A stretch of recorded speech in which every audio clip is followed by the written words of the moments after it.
Hello दोस्तों, मैं आकाश गर्ग स्वागत करता हूं आप सभी का इस वीडियो में। और आज मैं आप सभी को एलआईसी के एक नए प्लान नव जीवन श्री सिंगल प्रीमियम प्लान के बारे में बताने वाला हूं, जिसका प्लान नंबर है 911। तो एलआईसी की तरफ से 4 जुलाई 2025 को इस प्लान को लॉन्च कर दिया गया है। तो अगर आप इस प्लान को बाय करना चाहते हैं तो 4 जुलाई या 4 जुलाई के बाद आप इस प्लान को बाय कर सकते हैं। यहाँ पर एलआईसी का ये प्लान केवल 31 मार्च 2026 तक ही अवेलेबल होगा। तो अगर आप इसको बाय करना चाहते हैं तो 31 मार्च 2026 से पहले ही आपको इसे बाय कर लेना है। तो आइए बिना किसी देरी के इस प्लान के बारे में जान लेते हैं। तो एलआईसी का ये प्लान एक सिंगल प्रीमियम एंडोमेंट प्लान है, जिसमें आपको गारंटीड एडिशन भी मिलता है। यानी कि इसमें आपको सेविंग्स का भी बेनिफिट मिलता है, इंश्योरेंस कवर का भी बेनिफिट मिलता है और साथ ही साथ यहाँ पर आपको गारंटीड रिटर्न भी मिलती है। यहाँ पर जैसे कि आपको नाम से ही पता चलता है कि एलआईसी का ये एक सिंगल प्रीमियम प्लान है। यानी कि जैसे आप एफडी में एक साथ पैसा इन्वेस्ट करते हैं, ठीक उसी तरह से इसमें भी आपको एक साथ पॉलिसी के प्रीमियम की पेमेंट करनी होती है। यहाँ पर पॉलिसी लेते समय आपको एक साथ पॉलिसी के प्रीमियम की पेमेंट करनी होगी। अगर आप हर महीने, 3 महीने, 6 महीने या सालाना प्रीमियम की पेमेंट करना चाहते हैं तो आप एलआईसी का प्लान 912 ले सकते हैं, जिसकी वीडियो का लिंक आपको इस वीडियो की डिस्क्रिप्शन बॉक्स में मिल जाएगा। वहां से आप उस प्लान की पूरी जानकारी ले सकते हैं। तो यहाँ पर अभी हम इस प्लान की बात करें तो इस प्लान की खास बात ये है कि इसमें जो मिनिमम पॉलिसी टर्म दी गई है वो केवल 5 साल की दी गई है। काफी लोग चाहते हैं कम सालों के लिए पॉलिसी लेना, तो वो लोग इस प्लान को ले सकते हैं क्योंकि यहाँ पर मिनिमम पॉलिसी टर्म केवल 5 साल की दी गई है। दूसरी खास बात इस प्लान की ये है कि इसमें आपको गारंटीड एडिशन मिलता है। काफी लोगों की ये कंप्लेन होती है कि एलआईसी में बोनस कम ज्यादा होता रहता है, जिससे मैच्योरिटी का अमाउंट गारंटीड नहीं होता है। लेकिन एलआईसी के इस प्लान में आपको गारंटीड एडिशन मिलता है, जिससे आपको पता चलेगा कि मैच्योरिटी पर आपको कितनी गारंटीड रिटर्न मिलने वाली है। उसके बाद यहाँ पर तीसरी खास बात यह है कि इसमें आपको 2 ऑप्शन दिए गए हैं। अगर आप कम इंश्योरेंस कवर चाहते हैं तो ऑप्शन 1 आप चूज कर सकते हैं। अगर आप ज्यादा इंश्योरेंस कवर चाहते हैं तो आप ऑप्शन 2 चूज कर सकते हैं। तो यहाँ पर आपको रिस्क कवर चूज करने के लिए भी फ्लेक्सिबिलिटी मिल जाती है। तो यहाँ पर अगर हम ऑप्शन 1 की बात करते हैं तो उसमें कहा गया है कि जो भी आपका टेबुलर सिंगल प्रीमियम होगा उसका 1.2 टाइम्स आप इंश्योरेंस कवर ले सकते हैं। और अगर हम यहाँ पर ऑप्शन 2 की बात करते हैं तो उसमें आपके टेबुलर सिंगल प्रीमियम का 10 टाइम्स तक का कवर आपको यहाँ पर मिल जाता है। उसके बाद अगर हम ऑप्शन 1 देखते हैं तो उसमें आपकी जो भी यहाँ पर कैलकुलेशन होगी उसको बेसिक सम एश्योर्ड से भी कंपेयर करना होगा, और इन दोनों ही कैलकुलेशन में से जो ज्यादा अमाउंट आता है वो आपका सम एश्योर्ड ऑन डेथ कहलाता है। इसके बारे में हम डेथ बेनिफिट को कैलकुलेट करते टाइम भी जरूर देखेंगे। तो आइए सबसे पहले जान लेते हैं इस प्लान को लेने के लिए क्या क्या कंडीशंस दी गई है। तो यहाँ पर सबसे पहले मिनिमम एज बताई गई है कि इस प्लान को लेने के लिए कम से कम उम्र आपकी कितनी होनी चाहिए। तो वो एज यहाँ पर 30 दिन की दी गई है। अगर आपका बच्चे की उम्र 30 दिन या 30 दिन से ज्यादा की है तो आप उसके लिए भी इस प्लान को ले सकते हैं। उसके बाद यहाँ पर मैक्सिमम एज बताई गई है कि ज्यादा से ज्यादा कितनी उम्र तक के लोग इस पॉलिसी को ले सकते हैं। तो यहाँ पर अगर आप ऑप्शन 1 लेना चाहते हैं जिसमें आपको कम इंश्योरेंस कवर मिलता है तो उसमें मैक्सिमम एज 60 साल की दी गई है। और अगर आप ऑप्शन 2 लेना चाहते हैं जिसमें आपको ज्यादा इंश्योरेंस कवर मिलता है तो उसमें मैक्सिमम एज 40 साल की दी गई है। उसके बाद यहाँ पर बात आती है मिनिमम पॉलिसी टर्म की, यानी कि कम से कम कितने टाइम पीरियड के लिए आप इस पॉलिसी को ले सकते हैं। तो वो टाइम पीरियड यहाँ पर 5 साल का दिया गया है। उसके बाद यहाँ पर बात आती है मैक्सिमम पॉलिसी टर्म की, यानी कि ज्यादा से ज्यादा कितने टाइम पीरियड के लिए आप इस इंश्योरेंस प्लान को ले सकते हैं। तो वो टाइम पीरियड यहाँ पर 20 साल का दिया गया है। उसके बाद यहाँ पर बात आती है प्रीमियम पेमेंट टर्म की। तो यहाँ पर मैं आपको बता चुका हूँ कि ये एक सिंगल प्रीमियम प्लान है, यानी कि पॉलिसी को लेते टाइम आपको एक साथ इसमें पॉलिसी के प्रीमियम की पेमेंट करनी होगी। उसके बाद यहाँ पर बात आती है मिनिमम बेसिक सम एश्योर्ड की, यानी कि कम से कम बीमा आप इसमें कितने रुपए का ले सकते हैं। तो वो अमाउंट यहाँ पर 1 लाख रुपए का दिया गया है। इसका मतलब ये नहीं है कि आपको 1 लाख रुपए पे करने होंगे, इसके बेसिस पर आपके पॉलिसी के बेनिफिट कैलकुलेट किए जाते हैं। उसके बाद यहाँ पर बात आती है मैक्सिमम सम एश्योर्ड की।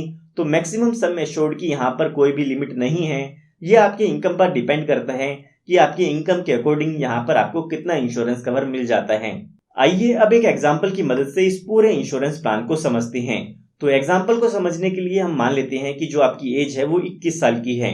और जो आप पॉलिसी टर्म लेना चाहते हैं वो 20 साल की पॉलिसी टर्म लेना चाहते हैं। उसके बाद हमें बेसिक सम एश्योर्ड भी यहाँ पर सेलेक्ट करना होगा। तो अभी के लिए हम मान लेते हैं कि जो मिनिमम बेसिक सम एश्योर्ड है 1 लाख रुपए का, वही हम यहाँ पर लेना चाहते हैं। उसके बाद यहाँ पर रिस्क कवर के लिए आपको ऑप्शन सेलेक्ट करना होगा कि आप ऑप्शन 1 लेना चाहते हैं या ऑप्शन 2 लेना चाहते हैं। तो अभी के लिए हम मान लेते हैं कि हम ऑप्शन 2 लेना चाहते हैं, जिसमें हमारे टेबुलर प्रीमियम का 10 टाइम्स कवर मिलता है। तो यहाँ पर हमारे एग्जाम्पल के हिसाब से जो हमारी एज है वो 21 साल की हो चुकी है। तो यहाँ पर पॉलिसी को लेते टाइम हमें पॉलिसी के प्रीमियम की पेमेंट करनी होगी। तो यहाँ पर अगर हम इसके प्रीमियम की कैलकुलेशन करते हैं तो विदाउट जीएसटी यहाँ पर जो प्रीमियम होगा वो होगा 1,35,000 रुपए का। और अगर हम इसमें जीएसटी भी ऐड कर देते हैं तो विद जीएसटी जो ये प्रीमियम होगा वो 1,04,537 रुपए का हो जाता है। तो पॉलिसी लेते टाइम आपको इस प्रीमियम की पेमेंट करनी होगी। उसके बाद यहाँ पर आपको 20 साल तक वेट करना होगा। क्योंकि हमारी पॉलिसी टर्म 20 साल की है तो इसीलिए हमें 20 साल तक यहाँ पर वेट करना होगा। उसके बाद यहाँ पर इस पॉलिसी की मैच्योरिटी हो जाती है या आपकी पॉलिसी खत्म हो जाती है। पॉलिसी की मैच्योरिटी पर आपको यहाँ पर सम एश्योर्ड ऑन मैच्योरिटी मिलता है और साथ ही साथ यहाँ पर आपको गारंटीड एडिशन मिलता है।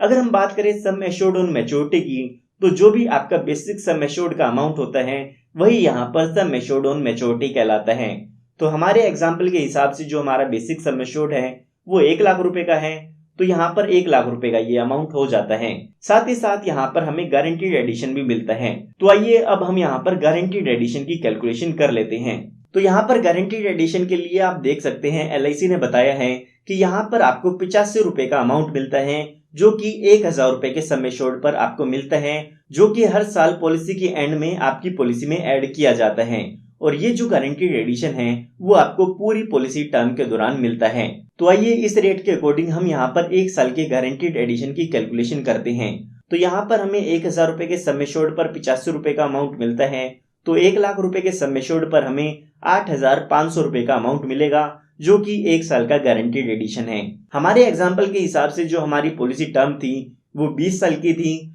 तो 20 साल में जो हमें टोटल गारंटीड एडिशन मिलता है वो 1,70,000 रुपए का हो जाता है। तो आइए इसके अकॉर्डिंग हम टोटल मैच्योरिटी कैलकुलेट करते हैं। तो यहाँ पर हमारा sum assured on maturity 1 lakh रुपए था, साथ ही साथ गारंटीड एडिशन हम कैलकुलेट कर चुके हैं जो कि 1,70,000 रुपए का हो जाता है। तो टोटल मैच्योरिटी बेनिफिट यहाँ पर 2,70,000 रुपए का मिल जाता है। अब ये जो हमने मैच्योरिटी का अमाउंट कैलकुलेट किया है वो आप एलआईसी की बेनिफिट इलस्ट्रेशन में भी देख सकते हैं। यहाँ पर आपको एंड में 2,70,000 रुपए का अमाउंट देखने को मिल जाता है। अलग अलग साल में टोटल गारंटीड एडिशन कितना होगा वो भी यहाँ पर आप टेबल में देख सकते हैं। ये हमने बात तब की है जब पॉलिसी के दौरान पॉलिसी होल्डर के साथ कोई भी दुर्घटना नहीं होती है। आइए अब एक एग्जांपल की मदद से समझते हैं कि अगर पॉलिसी होल्डर के साथ कोई दुर्घटना हो जाती है तो उस केस में इनके नॉमिनी को क्या क्या डेथ बेनिफिट मिलते हैं। तो यहाँ पर अगर पॉलिसी टर्म के दौरान पॉलिसी होल्डर की डेथ हो जाती है तो उस केस में इनके नॉमिनी को सम एश्योर्ड ऑन डेथ मिलता है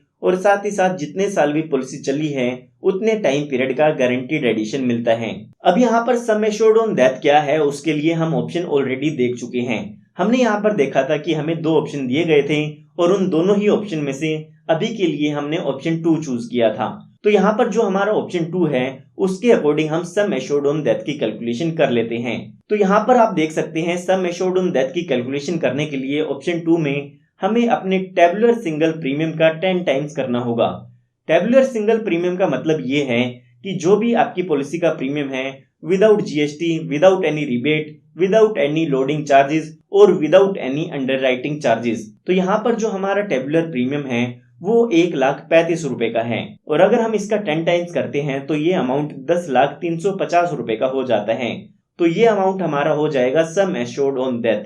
उसके बाद यहाँ पर हमें गारंटीड एडिशन की कैलकुलेशन भी करनी होगी। तो अभी के लिए हम मान लेते हैं कि पॉलिसी के 10th ईयर में इन पॉलिसी होल्डर की डेथ हो जाती है। तो यहाँ पर 10th ईयर में पॉलिसी होल्डर की डेथ होती है तो 10 साल का गारंटीड एडिशन इनके नॉमिनी को मिलता है। तो यहाँ पर हम इस एग्जाम्पल के हिसाब से डेथ बेनिफिट कैलकुलेट करते हैं तो 10,350 रुपए का तो यहाँ पर सम एश्योर्ड ऑन डेथ हो जाता है और साथ ही साथ 10 साल का गारंटीड एडिशन 85,000 रुपए हो जाता है। तो टोटल यहाँ पर डेथ बेनिफिट 10,85,350 रुपए का हो जाता है। तो आइए मैं आपको एलआईसी की इलस्ट्रेशन में भी ये अमाउंट दिखा देता हूँ। तो यहाँ पर आप देख सकते हैं कि पॉलिसी के 10th ईयर में अगर इस पॉलिसी होल्डर की डेथ होती है तो डेथ बेनिफिट के रूप में यहाँ पर 10,85,350 रुपए का अमाउंट मिलता है। बाकी ईयर्स में कितना डेथ बेनिफिट होगा वो भी यहाँ पर आप इस टेबल में देख सकते हैं। आइए अब बात करते हैं इस पॉलिसी में और क्या क्या बेनिफिट आपको मिल जाते हैं। तो यहाँ पर आप अपनी पॉलिसी में ऑप्शनल राइडर बेनिफिट ले सकते हैं। ऑप्शनल राइडर का मतलब ये होता है कि आप अपनी पॉलिसी में कुछ एक्स्ट्रा बेनिफिट ऐड करा सकते हैं जिसके लिए आपको एक्स्ट्रा प्रीमियम पे करना होता है। तो यहाँ पर आप अपनी पॉलिसी में accidental death and disability rider ले सकते हैं या फिर आप यहाँ पर टर्म एश्योरेंस राइडर भी ले सकते हैं। इनके लिए आपको एक्स्ट्रा प्रीमियम पे करना होता है। उसके बाद यहाँ पर आपको लोन की सुविधा भी मिल जाती है। अगर आप अपनी पॉलिसी पर लोन लेना चाहती हैं तो पॉलिसी शुरू होने के 3 महीने बाद आपको ये सुविधा मिल जाती है। अगर आप ये जानना चाहते हैं कि इसमें आप कितना लोन ले सकते हैं तो उसकी टेबल आप स्क्रीन पर देख सकते हैं। इसमें बताया गया है कि कितना लोन आप कब कब ले सकते हैं। उसके बाद यहाँ पर ये जो लोन का अमाउंट होता है इस पर आपको इंटरेस्ट भी पे करना होता है। ये जो इंटरेस्ट रेट है ये टाइम टू टाइम चेंज होता रहता है। अगर हम करंट इंटरेस्ट रेट की बात करें तो वो 9.5% पर एनम का है। उसके बाद यहाँ पर आपको पॉलिसी सरेंडर की सुविधा भी मिल जाती है।